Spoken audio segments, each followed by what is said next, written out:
ನಾಚಿಕೆ ಆಗ್ಬೇಕು ನಿಮ್ಮ ಜನ್ಮಕ್ಕೆ. ಈ ಎಕ್ಸ್ಪ್ರೆಸ್ ಕೆನಾಲ್ ಗುಬ್ಬಿ ತಾಲೂಕು ನೀರನ್ನ ಅಡ ಇಟ್ಬಿಟ್ಟು ಇವ್ರ ಅಧಿಕಾರದ ಆಚೆಗೆ ಈ ರೀತಿ ವರ್ತಿಸ್ತಾ ಇರೋದು ಭಾರಿ ಖಂಡನೀಯ.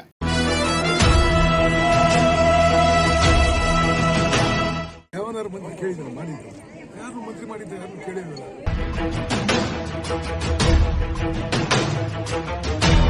ತಾಲೂಕಿನ ಜನಕ್ಕೆ ಹೊಟ್ಟೆ ಮೇಲೆ ತಣ್ಣೀರ್ ಬಟ್ಟೆ ಹಾಕಿದ್ರೆ ಪರವಾಗಿಲ್ಲ, ಅವ್ರಿಗೆ ಅಧಿಕಾರ ಬೇಕು.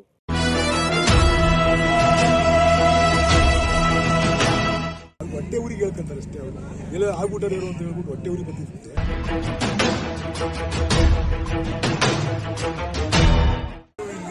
ಎಲೆಕ್ಷನ್ಗೆ ಸರ್ ನೀವು ಸೋತಾರೆ, ಅವ್ರು ಏನೋ ಒಂದು ನನ್ನ ಮೇಲೆ ಅಪಪ್ರಚಾರ ಮಾಡಬೇಕು ಮಾಡ್ತಾರೆ. ಅದಕ್ಕೆ ಆಗ್ತಾರೆ.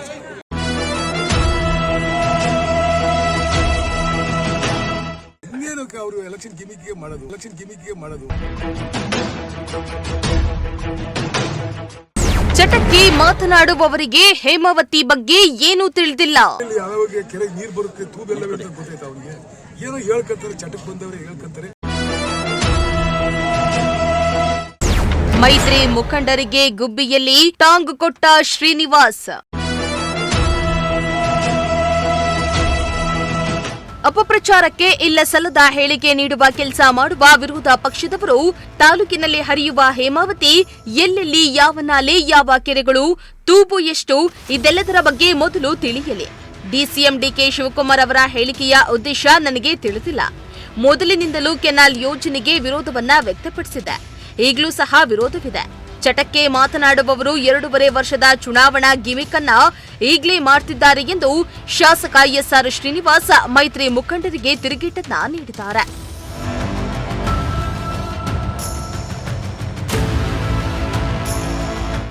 ಇನ್ನು ತಾಲೂಕಿನ ಚೇಳೂರು ಹಾಗೂ ಹಾಗಲವಾಡಿ ಹೋಬಳಿಯ 4 ಗ್ರಾಮಗಳಲ್ಲಿ ವಿಶ್ವೇಶ್ವರಯ್ಯ ಜಲ ನಿಗಮದ ವತಿಯಿಂದ 4 ಕೋಟಿ ರೂಪಾಯಿಗಳ ರಸ್ತೆ ಅಭಿವೃದ್ಧಿ ಕಾಮಗಾರಿಗೆ ಗುದ್ದಲಿ ಪೂಜೆಯನ್ನ ನೆರವೇರಿಸಿ ಮಾತನಾಡಿದ ಅವರು, ಡಿಕೆ ಶಿವಕುಮಾರ್ ಸಿಎಂ ಆಗ್ತಾರೆ, ನಾನು ಮಂತ್ರಿಯಾಗ್ತೇನೆ ಎಂದು ಎಲ್ಲಿ ಯಾವಾಗ ಹೇಳಿಕೆ ನೀಡಿದ್ದೆ, ಅದನ್ನ ಮೊದಲು ಹೇಳಿ.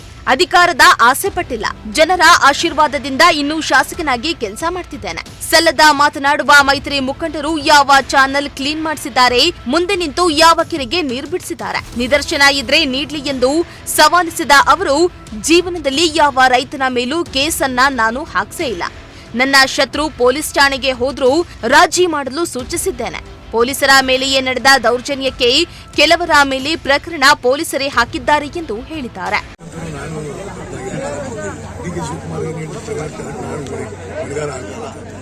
ಅವ್ರು ಯಾಕೆ ಹೇಳಿದ್ರು, ಯಾವ ಉದ್ದೇಶ ಇಟ್ಕೊಂಡು ಹೇಳಿದ್ರು ಗೊತ್ತಿಲ್ಲ. ನಾನು ತಾಲೂಕಿನ ವಿಚಾರ ಬಂದಂತ ಸಂದರ್ಭದಲ್ಲಿ ನಾನು ಇದಕ್ಕೆ ವಿರೋಧ ಇದ್ದೀನಿ ಹೇಳ್ತಾ ಇದ್ದೀನಿ. ದಿಲೀಪ್ ಹೇಳ್ತಾರೋ ಮತ್ತೊಂದು ಹೇಳ್ತಾರೋ ಯಾವ್ಯಾವ ಹೆಂಗೆ ಹೇಳ್ಕೊಂತಾರೋ ಅವ್ರ ಇಚ್ಛೆ ಅನುಸಾರವಾಗಿ ಅವ್ರು ಹೇಳ್ಕೊಂತಾರೆ. ಅವರು ಇಲ್ಲಿ ಎಲೆಕ್ಷನ್ಗೆ ಸರ್ ನೀವು ಸೋತಾರೆ, ಅವ್ರು ಏನೋ ಒಂದು ನನ್ನ ಮೇಲೆ ಅಪಪ್ರಚಾರ ಮಾಡಬೇಕು ಮಾಡ್ತಾರೆ. ಅದಕ್ಕೆ ಅವ್ರಿಗೆ ಹಾಕಿದಾರು ಡಿಕೆ ಶಿವಕುಮಾರ್ ಮಂತ್ರಿ ಚೀಫ್ ಮಿನಿಸ್ಟರ್ ಆಗ್ತಾರೆ, ನಾನು ಮಂತ್ರಿ ಆಗ್ತಿದ್ದು ಎಲ್ಲಿ ಹೇಳಿದೀನಿ ಅಂತ ಎಲ್ಲ ಬೇಕಲ್ಲ. ನಾನು ಹೇಳಿದ್ರೆ ಹೇಳ್ಬೇಕು. ಅದು ಹೊಟ್ಟೆ ಊರಿಗೆ ಹೇಳ್ಕೊಂತಾರೆ ಅಷ್ಟೇ. ಅವರು ಎಲ್ಲ ಆಗ್ಬಿಟ್ಟಾರೆ ಅಂತ ಹೇಳ್ಬಿಟ್ಟು ಹೊಟ್ಟೆ ಊರಿಗೆ ಬಂದಿರುತ್ತೆ, ಆ ಬೇದೆಗೆ ಹೇಳ್ಕೊಂತಾರೆ. ಸೊ ನಿಮ್ ಪ್ರಕಾರ ಎಲೆಕ್ಷನ್ ಗಿಮಿಕ್ ಗೋಸ್ಕರ ಮಾಡ್ತಾರೆ ಅಂತ? ಇನ್ನೇನಕ್ಕೆ ಅವರು ಎಲೆಕ್ಷನ್ ಗಿಮಿಕ್ಗೆ ಮಾಡೋದು. ಯಾವತ್ತು ಯಾಕೆ ಚಾನಲ್ ತಗೋಗಿ ಚಾನಲ್ ಕ್ಲೀನ್ ಮಾಡಿಸಿ ನೀರು ಬಿಡಿಸಿರೋದು ಎಲ್ಲಾರ ಒಂದೇ ಒಂದು ನಿದರ್ಶನಗಳವ. ಅವರು ಹೇಳ್ಕೊಂತಾರೆ, ಹೇಳ್ಕೊಳಕ್ಕೇನಂತೆ. ಈ ಭಾಗದಲ್ಲಿ ಎಷ್ಟು ಬೋರ್ ಕೊಡಿದ್ರೆ ರೈತರು ಹೆಂಗಾಳ ಹೋಗಿದ್ರು, ಈಗ ಎಷ್ಟು ಸುಭಿಕ್ಷವಾಗವ್ರೆ ಅನ್ನೋದೇ ಇದಕ್ಕೆ ನಿದರ್ಶನ. ಯಾರ್ಯಾರೋ ಇದ್ರ ಫಲಾನುಭವಿಗಳವರು ಅವ್ರಿಗೆ ಗೊತ್ತಿರ್ತದೆ. ಇಲ್ಲೋ ಕುತ್ಕೊಂಡು ಮಾತಾಡೋದಕ್ಕೇನು ಗೊತ್ತಿರ್ತದೆ. ಹೋಲಿ ಎಷ್ಟು ಕೆರೆ ಹೋಗಿದ್ದು, ಎಷ್ಟು ಕೆರೆಗೆ ಬಿಡಿಸಿದೀವಿ, ಎಷ್ಟು ಕೆರೆ ಅದು ಅವಾಗ ಎಷ್ಟಲ್ಲಿ ಆಳದಾಗಿತ್ತು ನೀರು. 1200 ಅಡಿ 400 ಅಡಿ ಕೊಡ್ತಿದ್ದು. ಈಗ 400 ಅಡಿ ಗಂಗಾ ಕಲ್ಯಾಣ ಯೋಜನೆ ಈ ಸರಿ 150-200 ಬೋರ್ ಕೊಡ್ಸಿದ್ವಿ. ಯಾವ ಬೋರ್ನೇ 500 ಮೇಲೆ ಕೊಡೋಕೆ ಆಗಿಲ್ಲ. ಅಂಡರ್ಗ್ರೌಂಡ್ ವಾಟರ್ ಇಂಪ್ರೂವ್ ಆಗಿಲ್ವಾ, ಯಾವ್ಯಾವ ಕೆರೆಗೆ ನೀರು ಬಿಟ್ಟಿದ್ದೀವಿ ಅಂತ ಅವ್ರಿಗೇನು ಗೊತ್ತು. ಎಲ್ಲೆಲ್ಲಿ ಯಾವ್ಯಾವ ಕೆರೆಗೆ ನೀರು ಬರುತ್ತೆ ತೂಬೆಲ್ಲ ಗೊತ್ತಾಯ್ತು ಅವ್ರಿಗೆ.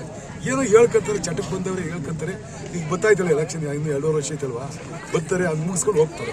ಇನ್ನು ಮುಂದುವರೆದು ಮಾತನಾಡಿದ ಅವರು, ಗಂಗಾ ಕಲ್ಯಾಣ ಯೋಜನೆಯಡಿ 300ಕ್ಕೂ ಅಧಿಕ ಕೊಳವೆ ಬಾವಿ ಈ ಭಾಗದಲ್ಲಿ ಕೊರೆಸಿದಾಗ 1300 ಅಡಿಗಳಲ್ಲಿ ನೀರು ಹುಡುಕಿದ್ರೂ ಸಿಗ್ತಾ ಇರಲಿಲ್ಲ.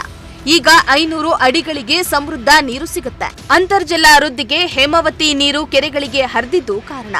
ಇದನ್ನ ಅನುಭವಿಸುವ ಫಲಾನುಭವಿಗಳಿಗೆ ತಿಳಿದಿದೆ. ಬಾಯಿ ಚಟಕ್ಕೆ ಸಲ್ಲದ ಮಾತನ್ನ ಹೇಳುವವರಿಗೆ ಏನ್ ಗೊತ್ತಿದೆ ಎಂದು ಖಾರವಾಗಿ ಪ್ರತಿಕ್ರಿಯಿಸಿದ್ರು. ಇವತ್ತು ನಾವು ಜುಲೈ ಪಾಳ್ಯದೊಂದು ರೋಡು, ಆಮೇಲೆ ಕೂರ್ಗಿ ಪಾಳ್ಯದೊಂದು ರೋಡು, ಇದೊಂದು ರೋಡು ಲಕ್ಷ, ಮತ್ತು ಹೂವಿನಕಟ್ಟೆಯಿಂದ ಹೂವಿನಕಟ್ಟೆ ಗುಡಿ ರಂಗನಾಥ ಸ್ವಾಮಿ ದೇವಸ್ಥಾನಕ್ಕೆ, ಮತ್ತು ಗುಲ್ದೆರೆ ರಸ್ತೆ ಈ ಭಾಗದಿಂದಲೂ ಕೂಡ ಹೂವಿನಕಟ್ಟೆ ಊರಲ್ಲಿಂದಲೂ ಒಂದು ರೋಡ್ ಹಾಕಿದ್ವಿ. ಮತ್ತು ಇಲ್ಲಿ ವೆಂಕಟೇಶ್ಗೆ ಇಂದಲೂ ಕೂಡ ಗುಡಿ ರಂಗನಾಥ ಸ್ವಾಮಿ ದೇವಸ್ಥಾನಕ್ಕೆ ರೋಡ್ ಹಾಕಿದ್ವಿ. ಅದು ಈಗ ಪೂಜೆ ಮಾಡಿದ್ವಿ.